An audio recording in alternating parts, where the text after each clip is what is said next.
We're live. All right, man. Shane Greene. We have the Tubb Street Podcast. First episode today. This is it. Where did this come from? Why are we doing this? Why are we doing this? Yeah. I'd say we're probably doing it because this is your way of making me do a podcast since I won't do my own. But also I think we have a lot of good conversations, so just kind of see where it goes.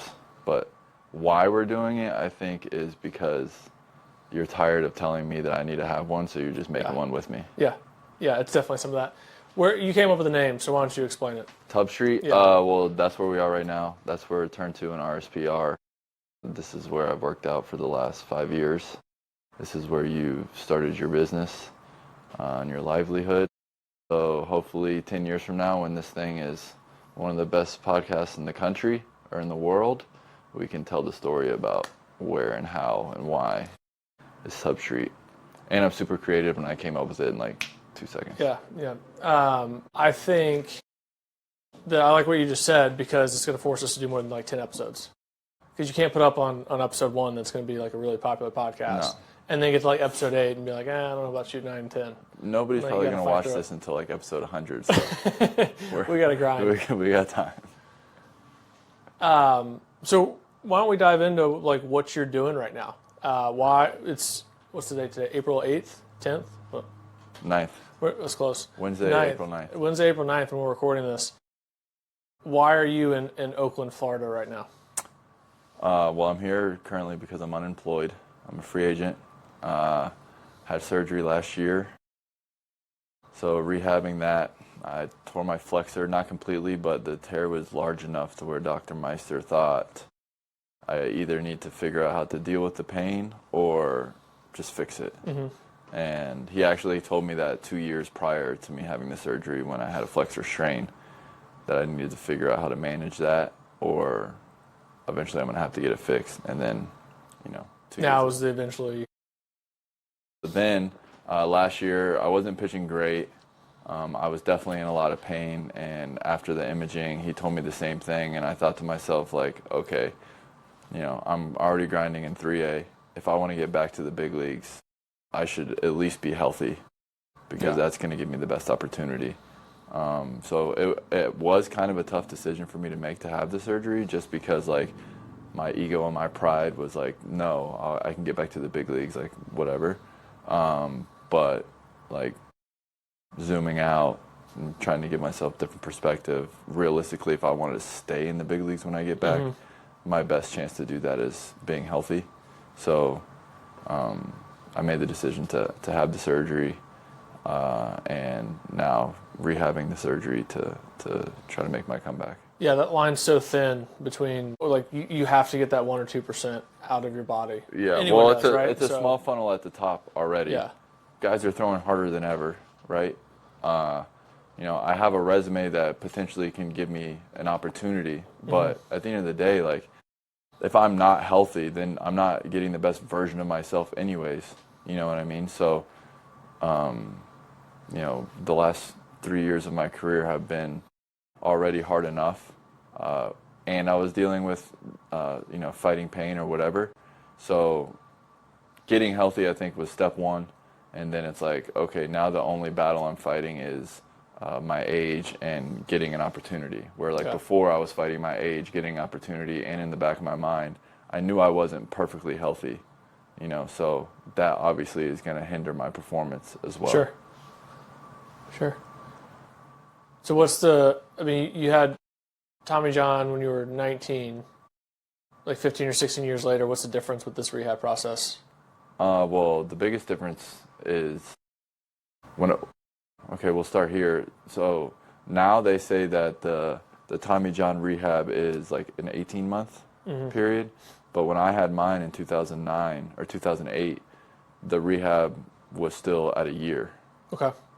So why and how it's gotten longer, I would assume just like data has shown that if you wait a little longer, there's more success, I would assume. But so in a sense, what I'm doing now is similar, because my surgery right now is a year rehab, and my surgery when I had the first Tommy John was a year. So that's kind of similar. But the biggest difference was for this specific surgery, I was in the brace locked out for 12 weeks.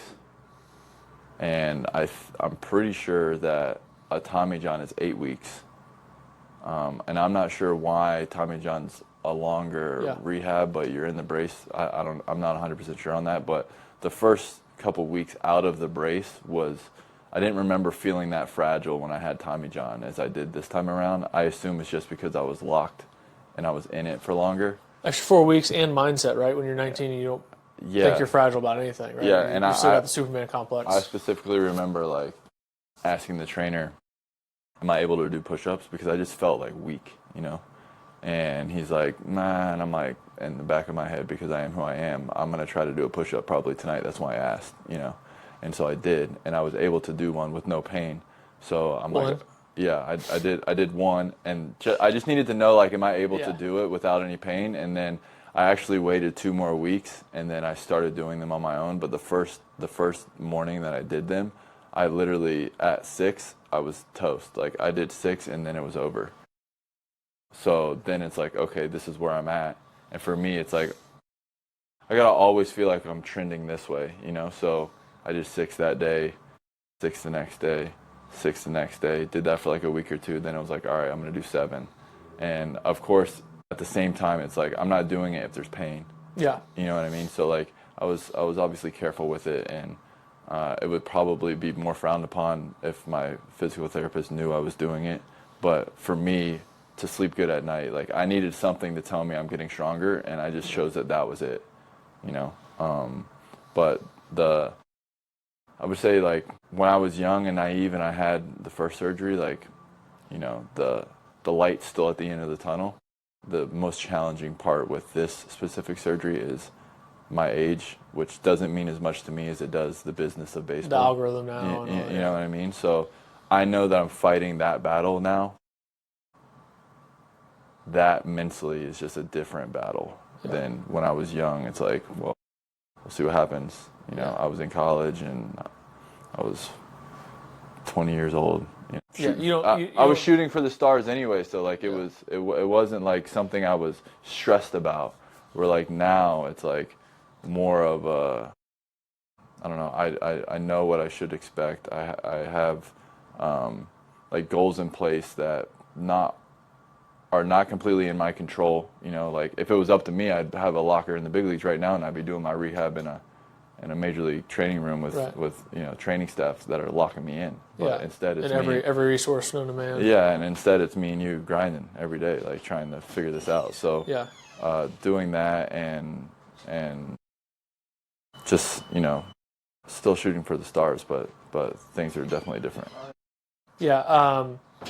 And then it kind of brings me to my next question of does that make you think about life after baseball? Well, you always think about life after baseball because, you know, you does it put it more on the front burner, I guess I should say? Well, for me, that's difficult as well because it's like my whole life and career, I've always said plan B distracts from plan A. Yeah. So it's difficult for me now to start creating a plan B when I truly believe it distracts from plan A, which is essentially why we've started this podcast together. Yeah. Because I haven't been able to go like full blown, I'm going to just go this direction because I'm hanging on to the dream, right? So I definitely think about it, and like it's probably closer than it's ever been. Every day it's closer, right? I mean, that's even if I was playing in the big leagues right now, you're one day closer to the end. Yeah. So I believe that I still have the ability to get big outs in big moments in the biggest situations. It's just a matter of getting healthy, getting that opportunity, getting at least one other person to believe it that can give me that opportunity, and then, you know, we'll go see what happens. But yeah, of course I'm thinking about it. We've had this conversation a lot. I truly believe, and some of this is from my own experience, like I didn't date anyone until I was done playing because I thought it'd be a distraction. Yeah. So I was like all in on the whole thing too, like plan A, go until they make me hang them up. But I think looking back, having something where there was a girlfriend and a secondary hobby would actually help me a lot because it was idle in my life. My mood revolved around how I pitched in the last outing. And so we've talked, and I've told you, like making you do this, is pursuing something that just kind of takes your mind off of it, so that when you go home, when you're done with everything that you do, like you do it, you get everything done, you spend, 6 hours a day kind of for you most days of doing the stuff that needs to get done, rehab, arm throwing, workout training, extra stuff on your own, hydration, all that stuff. When you get to the end of the day, you're not going to just sit there and stare at the wall. Yeah. And if you do, you're going to think about all of the negative, For sure. right? The negative thoughts that go on, like, what if no one ever calls me again? What if, or what if I come back? I don't really get all the way healthy where I think I am. And like that negativity, you're a big energy guy. Yeah. That's only going to hinder, and I fully believe this too, hinder your rehab process and your physical development. So that's where I think I've changed my opinion a little bit, where it might not be like, you need to go get a job, like start working for MLB Network. No, you just need a distraction. But you need something, you can be working towards something. I don't think I've actually ever asked you this before, but like, what made you get into strength and conditioning? So I started working out my sophomore year of high school, and it helped a ton. Went from being like the slowest kid on the field to entering into, and I was young for my age too, my freshman year of college, and seeing that like, okay, I'm more athletic than a lot of people now.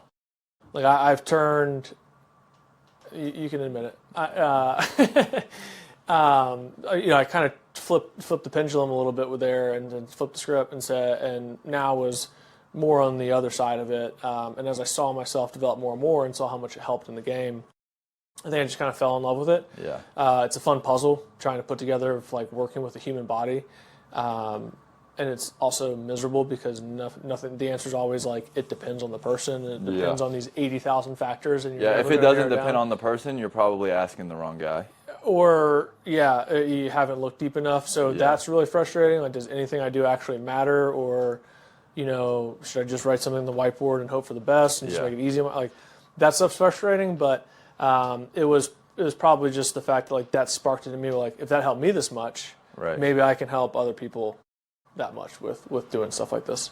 One of the things I always tell people is like, because I've tried everything, is if we got 10,000 people to do 10,000 jump jacks a day for the next 100 days, somebody's going to start running faster, somebody's going to start throwing harder, so like if you get enough people to do the same thing, you'll have success stories. But that's not necessarily the right way to like view a program. So when you're programming a player's workouts or conditioning or whatever it is, what kind of stuff are you doing leading up to that? Like you obviously have the Proteus and your range of motion test, but like what are the biggest key things that you're looking at, and then like what road to take here because of this, or where do I need to go here because of that? Yeah, it's probably a whole episode with that question. In the 5 minutes we have left, I would say it's the main thing is looking for red flags. So especially with like a range of motion test, and that was a really good piece of advice I got from someone early on coming out of grad school. I visited someone, I was like, this evaluation you do seems completely overwhelming to me.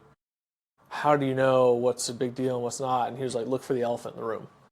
And that was when I was 23. I'm 36 and clearly remember that now. So it was a big deal to me, and saying like, okay, well, like if your hip external rotation is 5 degrees off from where we want it, it's not that big of a deal. If it's at 10 degrees, okay, that's an elephant. Like that's not good. And then going through the evaluation process like that, and then trying different things and seeing what they work, and kind of treating each person as a case study. Okay, I used this 5 times. That worked well in all 5 cases. I got the result that I wanted to from doing that. Let's start applying that more broadly now. And having just a methodology, and I was very fortunate to have like really good internships under some people that were very smart and really good at teaching. I had really good experiences with working with a lot of different people. So that has led to just kind of putting together a formula that we feel comfortable with applying it. And again, we can get into how big of a deal Proteus is for us now and all the sort of things down the road.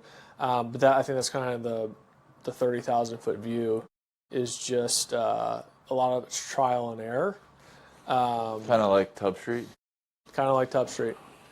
But this would be, and then you just fail forward, right? Like you learn something new, it didn't work out quite exactly like you wanted to, but you got something, okay. Or this age group responds differently, or doesn't matter for 13-year-olds, just get them stronger for now. Yeah, that was going to be my next question, was like, how are you attacking the 12-year-old ball player compared to me as far as like programming? Obviously that's 1,000% different. And some of the answer for some of the guys is it's not really that different. It's just we're looking at some different rep schemes and that sort of thing. Yeah. So we'll save that for a different day. But wrapping up, anything? Let's real quick. You're fast. You're on a 3-day fast. How you feeling right now? Where are we? I'm right at 48 hours and 4 minutes. So I could eat. It's grind time. Yeah, I could definitely eat. But no, it's good, man. This is my fifth time doing a 3-day fast. And did you do aminos this time? Did I what? Do aminos? No aminos. Okay, so you're only water. But I do put a little salt and some Relight in my water in the mornings. My first 2 of these, I put Relight and salt in, and then the rest of the day I don't. And then at night, if I'm like a little extra hungry or lightheaded, I'll put a little bit more salt before bed when I'm drinking it, and then black coffee. But that's it. I will say that the first time I ever did it, I was pretty miserable the whole time. I don't feel that bad right now. Like I've been working out and stuff normally, and during the workout today, I could tell like I got a lightheaded a couple times, even when we were playing catch. But like my hunger sensation is, I could eat. Don't get me wrong, but like it's not as strong as it was the other time. So like it's definitely getting easier to do. Yeah. Which is one of the things you'll read about or whatever if you look up. Yeah. For sure. 3-day fast. Well, we should do that. Would be a really good podcast in itself. So lots of ideas floating around. If you hang around me and Shane at all, especially Shane, there are a lot of ideas. Idea guy. So we'll bring those out and get everyone's opinion on them. So good first episode here. I finally made you do it. Yeah, we did it. I'm pumped about that and excited to hear what you guys think. So that's episode 1. Let's go.